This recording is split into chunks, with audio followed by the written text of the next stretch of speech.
Bueno, si quieres podemos continuar con la de Visa, que también es interesante. Vale, sí. Bueno, pues la noticia básicamente es que hace un par de semanas saltó el anuncio de que Visa estaba construyendo un equipo de cripto en Londres. Y bueno, esto simplemente es interesante porque confirma un poco las sospechas que había de que muchos procesadores de pago, tipo Stripe, tipo PayPal y ahora Visa, se estaban metiendo en el tema de cripto. Lo cual a mí me parece bastante interesante y a la vez obvio, porque bueno, yo como sabéis ya soy un fiel defensor de los pagos, de que pagar en cripto puede ser una mejora clara temas, en muchos temas Sí. en internet. Entonces simplemente me pareció curioso, también como digo me parece inteligente el movimiento de Visa.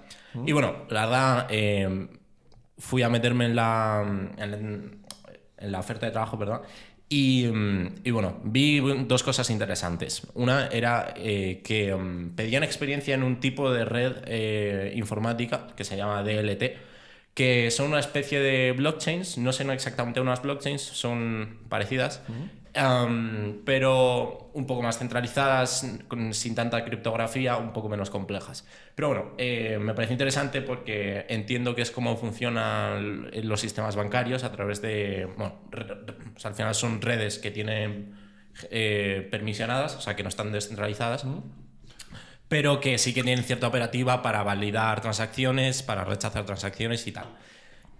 Y bueno, esa era un poco la pata que querían cubrir, y luego estaba la pata de Web3, de pues desarrollo de smart contracts y bueno, interactuar con la blockchain, vaya.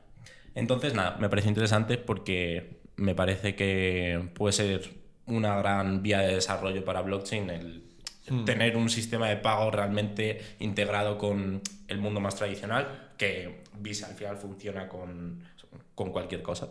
Así que Sí. es muy interesante. Es que nosotros últimamente llevamos un tiempo preguntándonos, o sea, es verdad que con esto obviamente a todo el mundo le pasa, con esto de estar de bajona en el mundo cripto, etcétera. Muchas veces nosotros también nos vemos afectados por esas cosas, no somos cyborgs y nos planteamos, oye, ¿qué usos realmente hay en la blockchain? Más allá de los NFTs, las cosas obvias que ya vemos, los tokens, que el dinero, que es un claro uso, para mí uno de los más importantes que se puede sacar de esto.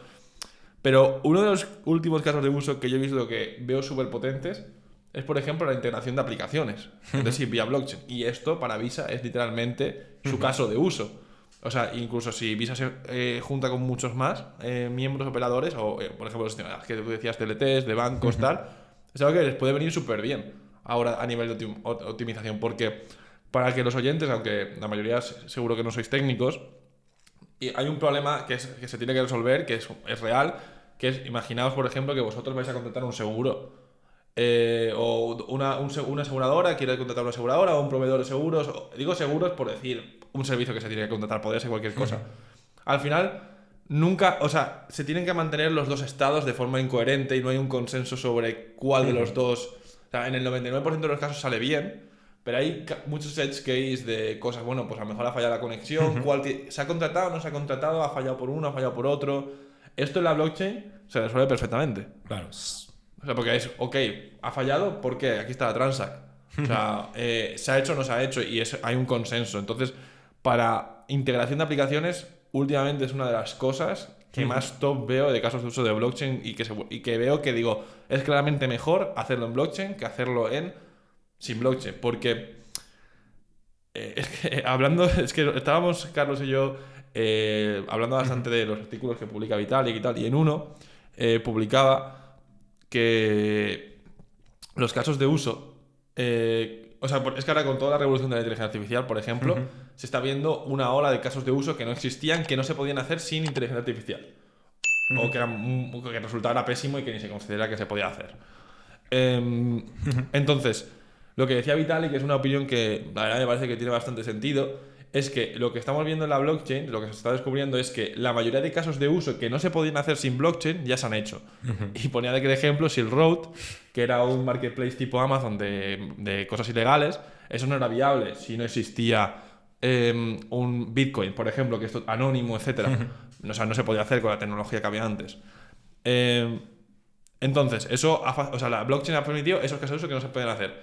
Y ahora lo que dice es que lo que queda es ver casos de uso de cosas que ya se podían hacer, pero que se hacen de forma mejor con blockchain. Pero que, por ejemplo, o sea, un sistema de pagos como Visa ya existe, o sea, todo el mundo tiene una Visa o una Mastercard, etcétera. Pero lo que hay que ver es que a lo mejor le sale un 30, un 40, un 50% más barato hacer una transaction, a lo mejor. O facilidades en la hora de desarrollo, etcétera, o se generan sinergias con otras aplicaciones. Entonces, bueno, muy interesante esto de Visa, que me he ido me he ido, vamos, o sea, no sé por dónde me he ido, pero eso, muy interesante. Y también, tío, quería comentar respecto a esto, que me pongo yo también a mí un poco en el caso, que antes era como muy crítico con las redes que no eran descentralizadas. Y por ejemplo, esto que estamos hablando, o sea, una red de DLT entre bancos, etcétera, no tiene por qué ser descentralizada y no es peor. ¿Por qué debería ser descentralizada? La descentralización conlleva un coste de otras, de sacrificar, o sea, de sacrificar otras cosas que quizás no necesitas para tu caso de uso. Sí, que no merece la pena muchas veces. Entonces, por ejemplo, imaginamos un sistema de 100 bancos que quieren quieren llegar a, bueno, tener una herramienta más fácil para poder hacerse transferencia. Pues yo podría ser una red blockchain privada donde cada uno de ellos sea un nodo, por unas reglas de consenso, y se respetan esas reglas de consenso, y entonces, bueno, eso es privado y no tienes por qué acceder a nadie. Simplemente les sirve para ellos ponerse de acuerdo de una forma mucho más óptima. Entonces, bueno, muy interesante el tema de Mastercard. Y nada, no sé. De Mastercard. Bueno, la misma. Nada, de Visa. Muy bien. Y no sé. No sé si tienes algo más que aportar. No. La verdad es que sí, simplemente me parece que lo de la descentralización siempre como que hay un sesgo a decir que es malo, o sea, que es mala la centralización. Ya. Pero o sea, a veces es que hay problemas que son centralizados.